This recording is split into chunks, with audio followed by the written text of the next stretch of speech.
Ranya smuggling ಕೇಸ್ಗೆ ಸಂಬಂಧಪಟ್ಟಂತೆ ಸರ್ಕಾರ ಸರಿಯಾಗಿ ತನಿಖೆ ಮಾಡ್ತಾ ಇಲ್ಲ ಅನ್ನುವಂತಹ ಆಕ್ಷೇಪ ಕೂಡ ಈಗ ಪ್ರತಿಪಕ್ಷಗಳಿಂದ ವ್ಯಕ್ತ ಆಗ್ತಾ ಇದೆ.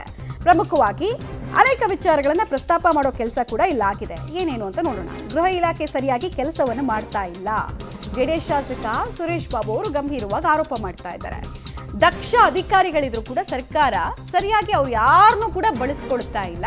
ಪೊಲೀಸರ ರಕ್ಷಣೆಯಲ್ಲೇ ರನ್ಯಾ ಓಡಾಡಿದ್ದಾಳೆ. 14 ಕೆಜಿ ಚಿನ್ನ ಸಾಗಾಟದಲ್ಲಿ ಗೃಹ ಇಲಾಖೆ ಶಾಮೀಲಾಗಿರಬಹುದು ಅಂತ ನೇರವಾಗಿ ಗೃಹ ಇಲಾಖೆ ಕಡೆಗೆ ಬೆಟ್ಟು ಮಾಡ್ತಿದ್ದಾರೆ. ರನ್ಯಾ ಉಳಿಸೋಕೆ ಸರ್ಕಾರ ಮುಂದಾಗ್ತಾ ಇದೆ ಅಂತ ಗಂಭೀರ ಆರೋಪ ಮಾಡಿದ್ದಾರೆ.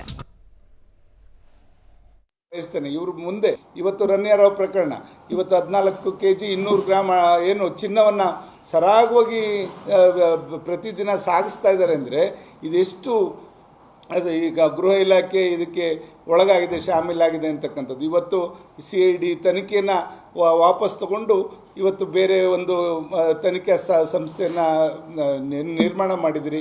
ಯಾಕೆ? ಅಲ್ಲಿ ನಮಗೂ ಕೂಡ ಅನುಮಾನ ಇದೆ.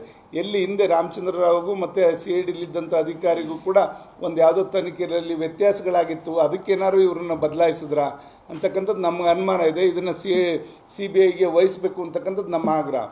ಈ ಥರ ಪ್ರಕರಣಗಳು ಬಂದಾಗ ಹಲವಾರು ಸರಿ ಇವರು ಗೋಲ್ಡ್ ಸ್ಮಗ್ಲಿಂಗ್ ಪ್ರಕರಣದಲ್ಲಿ ಕೇವಲ ರನ್ಯಾ ಮಾತ್ರ ತಗ್ಲಾಕೊಂಡಿಲ್ಲ. ಆಕೆಯ ಗೆಳೆಯ ತರುಣ್ ರಾಜ್ ಕೂಡ ಸಿಕ್ಕಾಕೊಂಡಿದ್ದಾನೆ.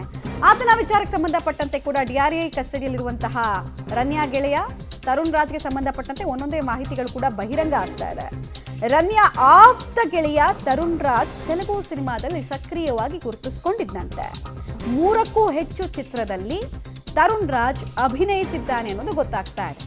ನಟನೆಗಾಗಿ ತರುಣ್ ಬದಲಿಗೆ ವಿರಾಟ್ ಅಂತೆಲ್ಲ ಅವನು ಹೆಸರನ್ನು ಚೇಂಜ್ ಮಾಡ್ಕೊಂಡಿದ್ದಂತೆ.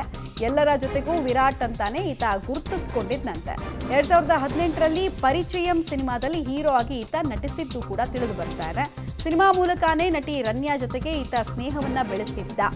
ಆ ಬಳಿಕ ರನ್ಯಾ ಗೋಲ್ಡ್ ಸ್ಮಗ್ಲಿಂಗ್ ಸಿಂಡಿಕೇಟ್ನಲ್ಲಿ ಈತ ಭಾಗಿಯಾಗಿರುವಂತಹ ಶಂಕೆ ಇದೆ. ಸಿನಿಮಾಗಾಗಿ ಹೈದರಾಬಾದ್ನಲ್ಲಿ ತರುಣ್ ಮನೆ ಮಾಡಿದ್ದ. ಗೋಲ್ಡ್ ಸ್ಮಗ್ಲಿಂಗ್ ಕೇಸ್ಗೆ ಸಂಬಂಧಪಟ್ಟಂತೆ ಈ ಮೂತಿಯನ್ನು ನಾನಂತೂ ಸಿನಿಮಾದಲ್ಲಿ ನೋಡಿಲ್ಲ. ನೀವು ಯಾರಾದರೂ ನೋಡಿದರೆ ಓಕೆ. 3 ಸಿನಿಮಾಗಳಲ್ಲಿ ಈತ ಹೀರೋ ಆಗಿ ಆ್ಯಕ್ಟ್ ಮಾಡಿದ್ದಾನಂತೆ. ಸೊ ಇದು ರನ್ಯಾ ಗೆಳೆಯ ಅಕ್ಯೂಸ್ಡು ತರುಣ್ ರಾಜ್ ಕತೆ. ತರುಣ್ ರಾಜ್ ಹಿನ್ನೆಲೆ ಕೂಡ ಅಷ್ಟೇ, ಶ್ರೀಮಂತ ಕುಟುಂಬದಿಂದ ಬಂದವ.